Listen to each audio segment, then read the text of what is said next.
Самых известных раввинов нашего времени Манис Фридман в прямом эфире отвечает на вопросы наших слушателей. Вы услышите мнение самой мудрой книги человечества – Библии, о самых сложных проблемах, стоящих перед современным миром. Присылайте ваши вопросы заранее на наш имейл info@rusa.fm или во время передачи по СМС 347 460 08 77. Добрый день всем, кто сейчас настроен на радио РУСА. В эфире передача Thank God It's Tuesday с самым нужным сейчас человеком в наше время, величайшим раввином нашего времени, раввином Манисом Фридманом. И он сейчас, я не знаю, если кто-то внимательно сейчас слушает все, что он говорит на его канале на YouTube, Rabbi Manis Фридман, естественно, канал так называется. Там очень много полезной и очень одуховляющей такой информации, которая сейчас просто необходима всем. И вот это то, что мы сделаем здесь по вторникам, вот в это время, в передаче Thank God It's Tuesday. И сейчас все, кто хоть чуть-чуть читают наши тексты, я имею в виду Тору, молитвы, Техилим, начинают очень сильно осознавать, что все, что сейчас происходит, оно настолько соответствует всему написанному, что даже иногда страшно становится. Вот. Но чтобы не становилось страшно, а чтобы понять, что же это все значит, вот с этим мы именно и обратимся к раввину Манису Фридману и узнаем немножко почетче, вот как относиться ко всему и как сопоставлять то, что прописано в Торе, и насколько оно сейчас всему соответствует, и как к этому относиться, и как этим воспользоваться. Так что, не теряя времени, с нами раввин Манис Фридман. Rabbi Manis Fridman, hello, thank God it's Tuesday. And as I just told our Russian-speaking audiences, that anyone who reads or reads Torah, prays, reads Tehillim, everyone now identifies with it more than ever. It's even scary. I mean, when we started the Torah, the commentary of Rashi says that this is the land that God gave to the Jewish people. It's the first thing we hear in the commentaries of Rashi, and then later on in Rabbi's Mimer, it was even more revealed, which the Mimer was about 40 years ago, if I'm not mistaken. Also, in this week's Parsha, we read about that the evil of the world needs to be eradicated, and it's scary, but the evil is called Hamas. We've been reading Tehillim Posuk 27 for a month until actual day when Hamas entered Israel, and on the 12th line, Hamas is mentioned in that Posuk as, of course, the equivalent of evil. So and anybody who reads now, we pray a lot, of course, and we read Tehillim a lot, of course, and everything makes so much more sense now than it did even a couple of weeks ago. So what does this all mean? What can we make out of it? Why is everything that is written in the Torah seems to be revealing completely in our times? And how come, and I speak to a lot of people, everyone identifies with every word of Torah and prayer now more than ever. What does it all mean? Yeah, I mean, we've talked about this so many times. It is very difficult to be the last generation of exile and the first generation of redemption. Half here, half there, it's very painful. So what you just described is exactly this polarization. The last couple of weeks have been the worst I mean, we don't even have to explain it. Worse than Germany. And on the other hand, we are better than ever. More people are davening and more people are looking into the Torah, and the Torah is becoming real and relevant. And what a contrast. What a contrast. So the polarization that we were expecting reached levels that we were not expecting.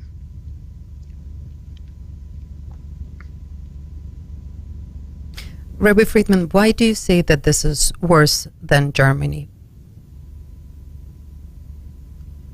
Because it's done in the name of God.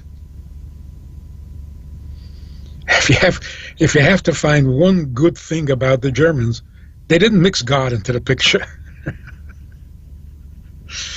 They didn't believe in God, they ignored God, thank God.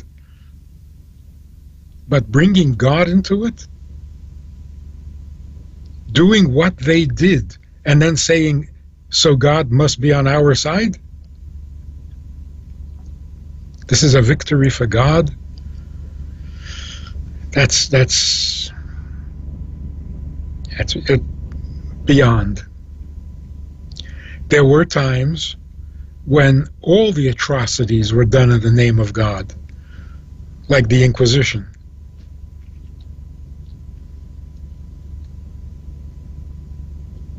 But those were ignorant people who had no education whatsoever. Then there are atrocities done as a result of education. Things coming out of Harvard and out of Cornell, but not out of religion. Here we have a combination. People who went to college and people who are religious, and it doesn't seem to make any difference. They're as barbaric as the cavemen. So where is morality going to come from? If it's not coming from education and it's not coming from religion, then from where? So people say, from the home. Where is the home getting it? Whose home? These people all have homes. Their children are getting a moral education. They're marching in the streets, celebrating the horrors. So, is there any wonder that we're going to turn to the Torah? It's the only source of morality. You have to be blind not to see that, or biased. Anything but the Torah. Anything but the Torah. No, nothing but the Torah.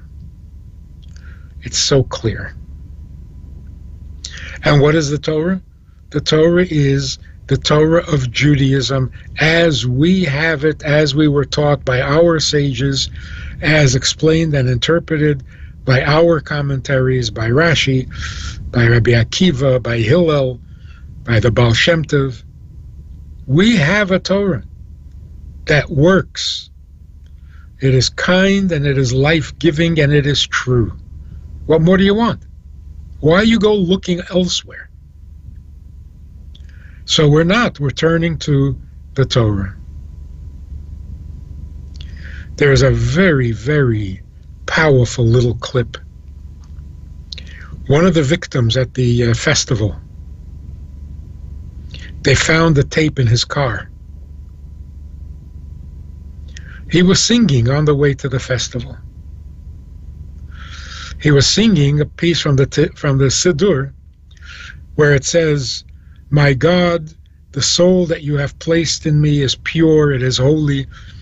You breathed it into me, you formed it into me," and so on, "and you will take it from me." And he was killed at the festival. This guy is not wearing a kippah, he's not wearing tzitzit, he is not at all what you would call religious. And yet this is what he was singing. The end of that prayer is, you will take it from me and return it to me in the resurrection of the dead. I think that is the most incredible, what you would say, a coincidence. First of all, that he was singing it. Second of all, that the tape survived. And that we can actually hear him singing it with such innocence, with such purity. You have to look it up. If you want to know what a Jew is, look at that video. It's just awesome. So the godliness is unprecedented, and of course the evil is unprecedented. That's being the last generation of the horrors and the first generation of the wonders. I thought we were past the horrors.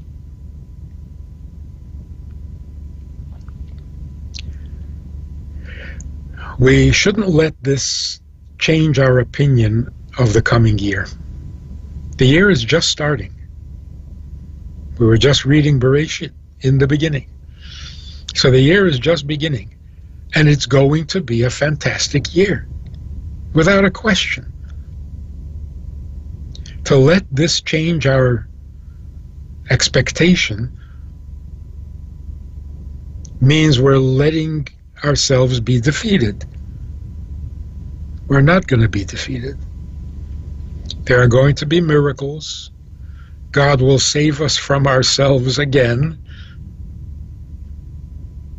And it's going to be fantastic. To let this ruin our optimism, our courage, our self-respect? No, not at all. On the contrary. I want to think something very, helpful. 50 years ago, we were attacked on Yom Kippur. Exactly 50 years ago.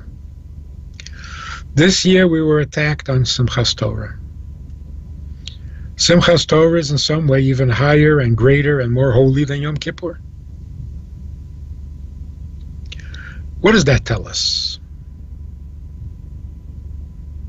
It tells us not to forget who we are. Now you can say, we were attacked and we were severely hurt, deeply wounded. Who exactly was attacked and wounded? We. Who is we? Israel. Israelis. No, that's not a good description. Who was attacked? Jews. We're always attacked. We're always the victim. We're always the losers. No, that's not what happened. The fact that it was Yom Kippur and the fact that it was Simchas Torah tells us that we mustn't and cannot forget who we are. So who was attacked? A nation that dances with the Torah. 50 years ago, who was attacked? The people who fast on Yom Kippur. That's who we are. The two holidays that most Jews in Israel celebrate. It's to remind us who we are. We were attacked by a group of the lowest, most evil form of human character. And who was attacked? People who fast on Yom Kippur, people who dance on Simchas Torah. That's who we are. And we're not going to forget it, and we're not going to let this change our opinion of ourselves. We are God's people who celebrate God's holidays. And those who are jealous, let them eat their hearts out. They should be jealous. They should be jealous. They celebrate murder, we celebrate Torah. And with that kind of awareness, we now have to do what is the right thing to do. With no guilt, no hesitation, no shame, no compromise. Rabbi Fridman, anyone who heard you saying that, and you said it numerous times over the last week, including on our program last Tuesday, that now and you've been saying it all along, it's just people are hearing it now, and that we have to stop compromising. We have to stop compromising. We have to rise above. Well, at least that's what as far as I understand what you're saying, that we have to get higher. We have to stop playing by the rules of this world, and we have to start implementing the rules that we were meant to implement, which are very clearly described in the Torah. And that's an amazing message, and everyone who understands this message is absolutely in agreement and absolutely wants to, and I'm sure a lot of other people who never even thought about it now are understanding what you've been saying all along and what we need to do, what we are meant to do. But that almost means like going above this, I don't know, it's a very hard concept to understand of how to implement it. What do we need to do? We need to stop completely caring about everything, material, everything physical, everything that all the rules that are implemented by this world of conducting politics, economy, all of these, education, everything that we have. It seems like we have to get above it, but then the question is, of course, I'm in, but how? How do we get there? It doesn't take a genius, and you certainly are not going to get any smarter by going to college. Just a simple, sensible, decent consideration of how to fight a war. Number one, you fight a war to protect your people.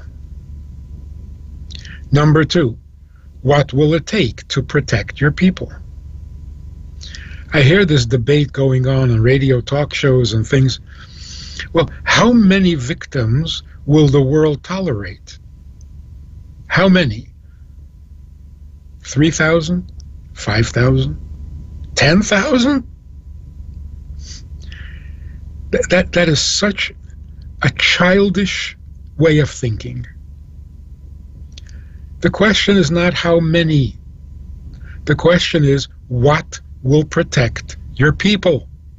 What will guarantee that there will not be another attack for at least 40 years? That's the objective, that's the goal. What will it take to discourage the enemy from trying again for at least 40 years? Stop playing numbers. Oh, we can tolerate 2,000 deaths. Why? If it doesn't prevent another attack, then why can you tolerate 2,000? It's so foolish. It's so immoral. It's embarrassing. Does it take killing 10,000 to guarantee that it won't happen again? Then that's what you do. Why does it take 10,000? I don't know. I'm not sure it does. But if, hypothetically, if it took killing 1 million, if that's what it takes, then that's what you do. Otherwise, you haven't accomplished your goal, and it's just going to happen again, as has been happening for the last 50 years, 70 years. Whatever it takes to discourage the enemy. In some way, you may not even have to shoot anybody. If you simply announce to the enemy, to the world, you have a new policy of which you are very proud and very confident, without any doubts or hesitations, it is the right thing to do. And that is, if a rocket comes from a city, that city doesn't exist anymore. It's a new policy. This would not be happening if the world understood we have a new policy. The city is responsible for the rockets that come from the city. If the people don't want it, then they should throw those rockets out with their terrorists. If you can't, then the city's got to go. It's a very moral position, because morality dictates you do the one thing that will discourage war. This behavior that we've been doing encourages war. Attack Israel, do as much damage as you can, and when they fight back, the UN will call for a ceasefire, and you can go home and celebrate your victories. This encourages. It doesn't discourage. So,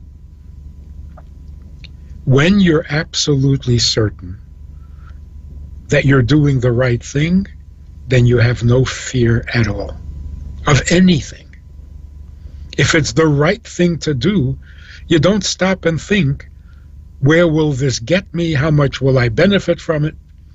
If it's the right thing to do, you do it because it's right. And then you're fearless.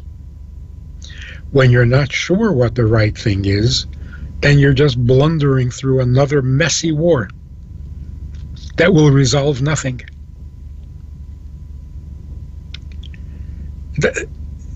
A high school kid can understand this. But we're not as smart as a high school kid, because we think politics is important.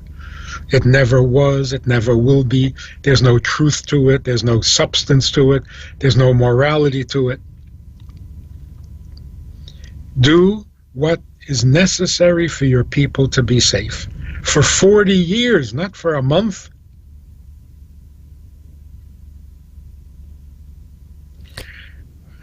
It's sad to say, the only Jewish leader who was fearless was the Rebbe.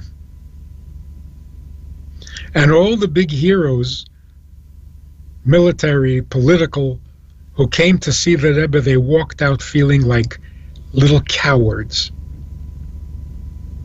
But they remained cowards, because they're not sure. They're not sure. The monsters are sure. They have no doubt about what they're doing, and so they're fearless. And we sit and debate, and how many days has it been now? 10. 12? 10, 12. 11? 11, probably, yeah. Why isn't it over? Why isn't it over? It takes more than 10 days to neutralize Gaza? It's not even an army.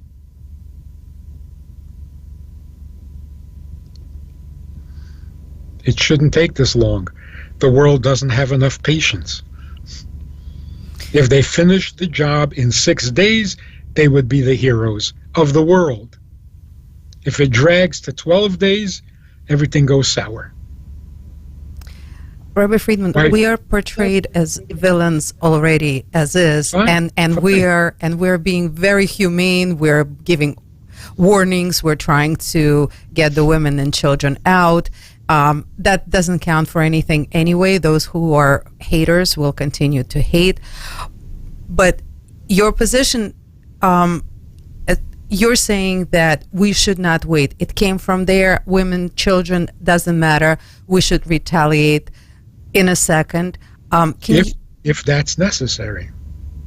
You have a better idea? Killing a few of the leaders, what will that do? Make room for new leaders? What will that do? It'll slow them down, that's all. So what will make a difference? What? If the new government that has a terrible reputation as being fanatical, then act that way. Let the enemy know that you are fanatics. Then it'll stop and nobody will be killed. For 40 years. But you keep promising them that you're going to be nice to them.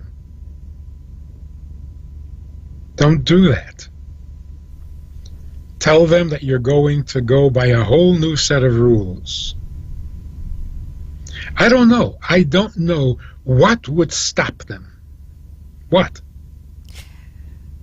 Rabbi Fridman, but they're easily killing their own people. They're hiding behind their women and children. They're sacrificing their own people. And we care about them more than they care about their own families. Yep. So I don't know. I'm not going to tell the army what they need to do. But after all these years, we still don't know what would stop them. What price are they not willing to pay? You haven't figured that out? Then you haven't even begun to fight. What price are they not willing to pay? It could be spiritual. They're not afraid of dying, so what are they afraid of? Figure it out. And whatever it is, don't be afraid. There can't be any fear whatsoever. According to the Torah, when a war was being fought, the appointed priest to the army would get up and make an announcement. If you are frightened, go home. It's so amazing. We need every soldier we can get. No. If you're frightened, go home. We'll fight and win without you. Because a handful of people who are sure about what they're doing will overcome any army. But if you're not sure, go home. You're not helpful. And if you happen to be the general, if you happen to be the chief of staff, and you're afraid, go home. Don't bring your fear to the army or to the soldiers. If you're afraid, let somebody else run the show. If you're afraid of anything, then you should not be in the army. Ay. I don't know what happened here. So sorry. Rabbi Fridman, I'm sorry for this technical issue, as always. Rabbi Fridman, but it's what I wanted to say is that what is the most amazing thing is that the soldiers right now are the most fearless. And what they're doing is amazing. They're telling us to be more spiritual. Their message that they're sending to the world right now is to be more godly, more spiritual, do more as Jewish people, and this is their message, and it's so powerful. And what can we do with it? I mean, how do we? I think people are getting together, but realistically, it's overwhelming. It's overwhelming to hear what the army has to say.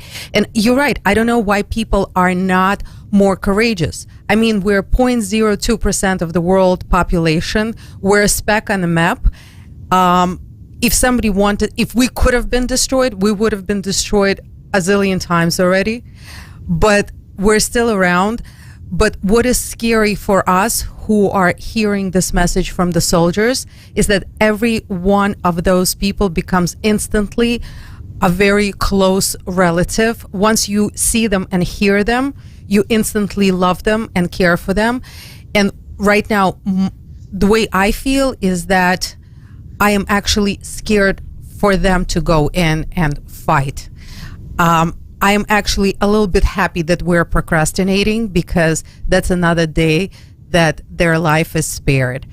I know it's probably a wrong position to take, but this overwhelming love for everyone who is right now awaiting their moment, who is eager to go in and fight for Israel and for the Jewish people. But for me, and I'm sure millions of others outside who are watching what is happening, this is extremely painful and scary. And in a way, this procrastination is actually a little comforting, knowing that they're still alive another day.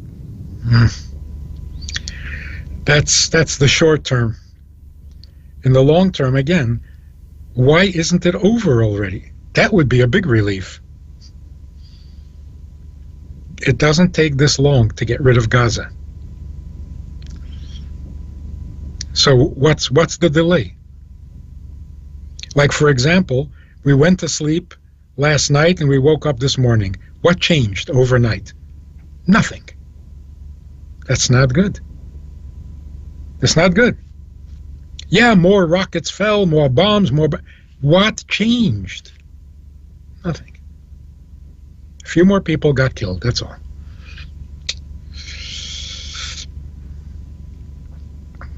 We need to be absolutely confident.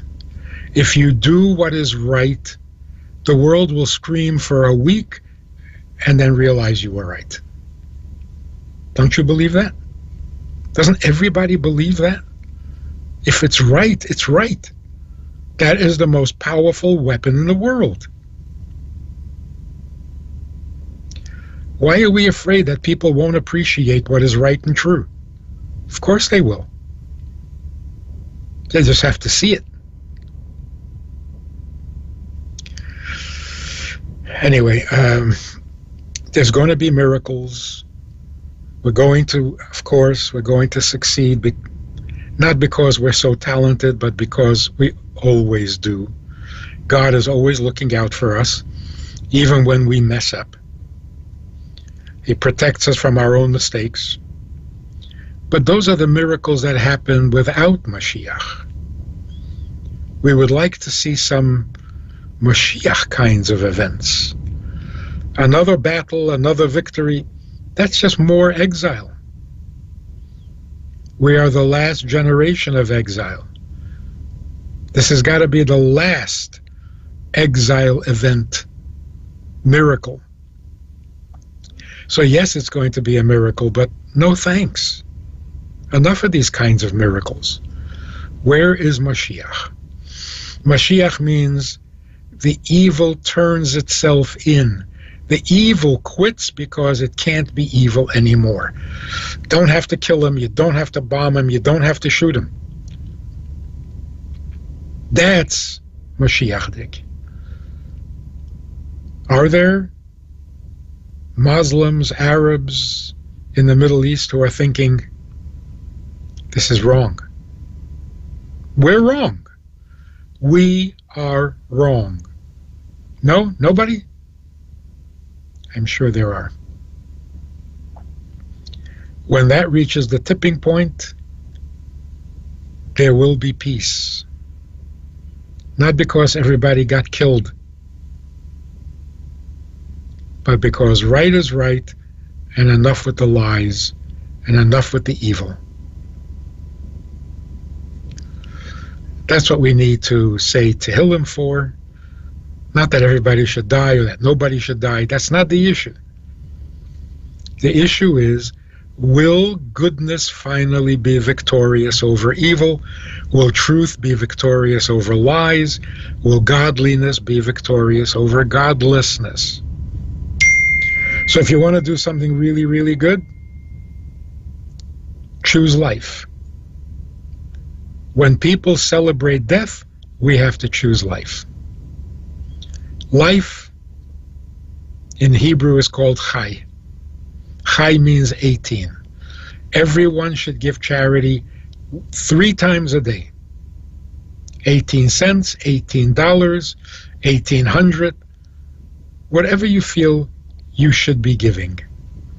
But it should be, I choose life. Give tzedakah 3 times a day. It'll make a huge difference. Because tzedakah happening anywhere in the world makes the world better. Rabbi Fridman, I'll endorse the charity that you endorse because I've heard it a number of times. KolelChabad.org is the organization you support, and I want to give it a shout out. So anybody who's listening to us right now, KolelChabad.org is the organization to donate to. Of course you're going to endorse it. It started in Russia. It started 7 generations ago and has been in Russia until the previous Rebbe brought it to America. And the charity was always to Israel, even when there was no state of Israel, but to the Jews of Israel. And today, of course, the need is 100 times greater, not only because of the war, but simply because of the numbers. But in light of the war, I just got off the phone with a woman who lives alone. She's afraid to go shopping. She's running out of food. She's afraid to go shopping. And she lives in Jerusalem. These people will bring her food. The goodness that we see right now is amazing. I mean, there's so much. It's just a waterfall of goodness. What we see. I mean, people are getting together. They're not getting together to just yell, "We stand with Israel, for Israel." No, they get together and they pray. And it's people who are absolutely never prayed before, secular Jews, yet everybody's beginning to understand where the power is, where the truth is. And this is what elevates everybody. And I see politicians standing on the sideline of these rallies and events, and they are so in support and so in awe with everybody who is there, who is feeling it, who is getting together in spirit, and it's just it's there's so much goodness out there right now. We can see it, and people are doing mitzvahs who never thought about it before, who never was a part of it. But everybody's soul is now reaching towards up, basically. The soul is reaching up, and the togetherness is happening, and it's a shame that it takes something like this, but probably that's why something like this has to happen, because otherwise, for some reason, we're not volunteering to do what we're supposed to do. Not endorsing anything negative. No, this is our left foot that is still in Golus. And we need to shift our weight to the right foot, which is already ready for Mashiach. We need to hear a new message coming from the Knesset. We need to hear a new message coming. We are not Israelis, we are Jews. The land is ours because it's ours. No more doubt, no more debates, no more foolishness. And those who are supporting liberal philosophies in Israel, it's time to apologize. It was a terrible thing to do. It delayed the inevitable. It was done out of fear and inferiority, thinking that we have to impress Europe, like we have to listen to their concept of morality. Oh, it's so embarrassing that we did that. What were we thinking? Yeah, that's the whole point. This is the message that we appreciate the most, Rabbi Friedman, that you're giving us. That we have to stop it already. We have to stop compromising. We have to know what is right, what is true, and stand by it 100%. That's it. That's the message. See, and here's where the courage comes in.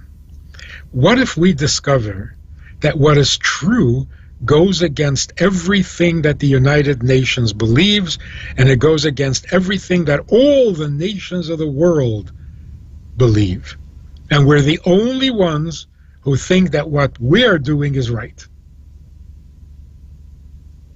Do you compromise? That's called courage. The whole world has demonstrated for the last 2,000 years that they have no idea what morality is. Is that an overstatement? Is that not a simple truth? Came up with some good ideas. They don't work so well. They sound nice. Let's fight a nice little war. Proportionate. What are you, in kindergarten? So can we admit that all the good ideas are nice? They're not great. They're not true. They don't work. They lead to immorality. I don't know, the whole world that is condemning what happened there in Israel. Do you realize you are the world that created this? In 2,000 years, you couldn't find a way to educate people beyond that point? Are they the only ones who do this? No, of course not. Oh, they did it to us, so now we really don't like it.